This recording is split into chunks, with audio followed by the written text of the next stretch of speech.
In the 1920s and 1930s, the quest for a coherent Platonic system and the difficulty of reconstructing it from the dialogues led scholars to search for indirect clues in Aristotle and post-Platonic literature. From the 1960s onwards, especially in the works of Konrad Geiser and Hans Joachim Kramer, the notion of a Platonic esoteric philosophy gained ground. Namely, the idea that the dialogues did not contain the doctrinal core, and that this was Plato's deliberate choice. Despite the controversies, the esoteric hypothesis is no longer considered extravagant, for the need to go beyond is felt by many scholars, as John Findlay put it. My first and most fundamental conviction is that the Platonic dialogues are not, taken by themselves, the kind of works in which anyone's opinions on any subject can be clearly set out. They point beyond themselves, and, if one does not go beyond, one cannot understand them. But beyond where? In the second letter, Plato leaves us perplexed, declaring that in the dialogues he merely allowed Socrates to speak, so that his true self never appeared. If the letter is genuine, Plato writes to Dionysius with the irony possible only between two well-acquainted interlocutors. What people today attribute to Plato is in reality the teaching once imparted by Socrates, when he was still young and handsome. Plato's true self, then, must be sought elsewhere. Aristotle refers to an unwritten doctrine, taught orally, but not to a secret doctrine deliberately concealed. In the imperial age, the voices grow louder. Syria appears as the center from which a Platonism spreads that claims to hold the keys to this doctrine. Yet, there, Plato is described merely as an intermediary. Behind him lies an ancient doctrine that had also inspired Pythagoras. By tracing its roots back to a remote antiquity, the originality of both Plato and Pythagoras was effectively diminished. Athemia was the birthplace of the Stoic Posidonius. Nicomachus of Gerasa was Syrian, Emilius taught there, and so did Numenius, author of a now-lost work bearing the modern-sounding title, On All the Things Plato Did Not Say. And it was in Syria that the divine Iamblichus founded his school, a meeting place for students from across the Mediterranean.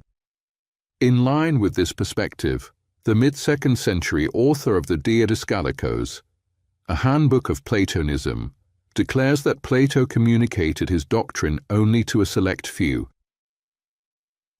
The most precious and greatest treasure he did not consider easy to discover, nor, once discovered, safe to divulge to all.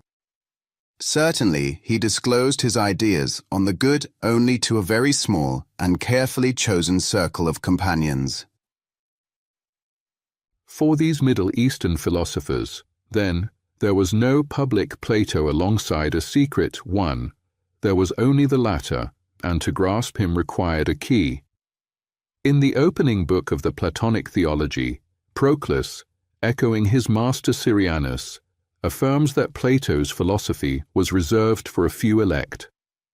Yet it was not hidden, nor is it necessary to search for lost works. The key is to read the dialogues in the right way. Meaning lies not outside the text, but within. Yet we cannot perceive it without first undergoing an intermediate transformation.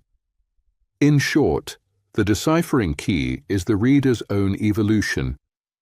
Once the reader is transformed, the words of the dialogues reveal a new sense, and their meaning is unveiled.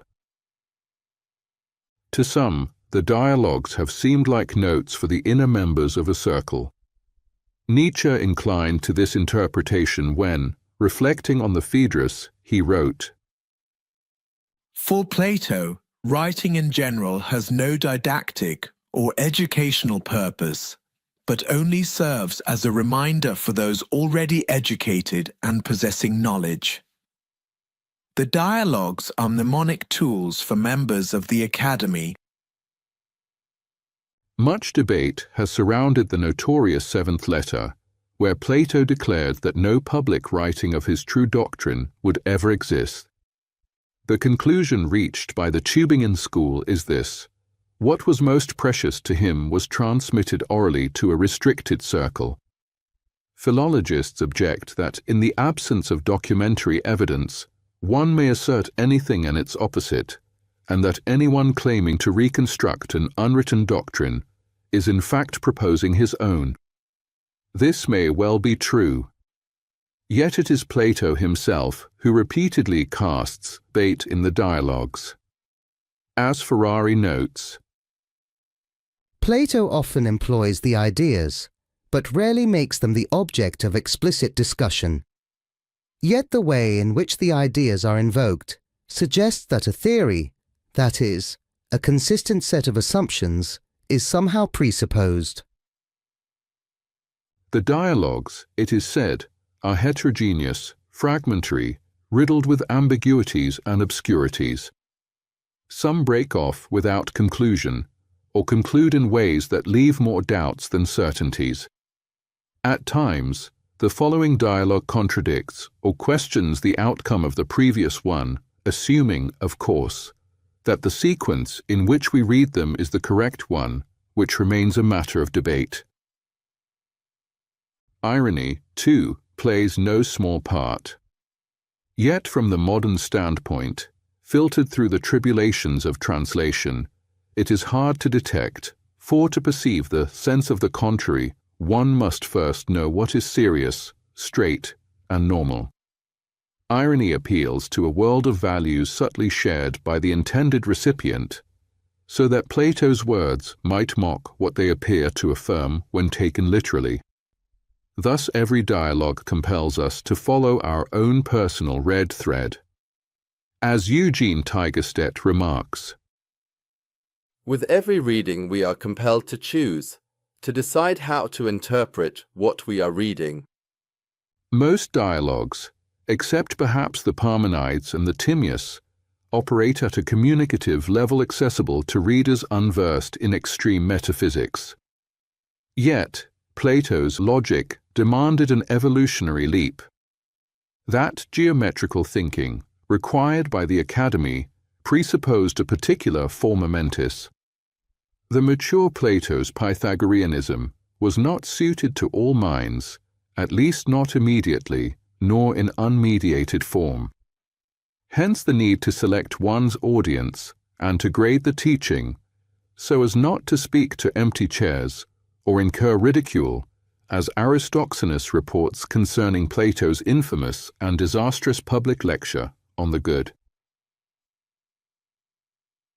To the principle,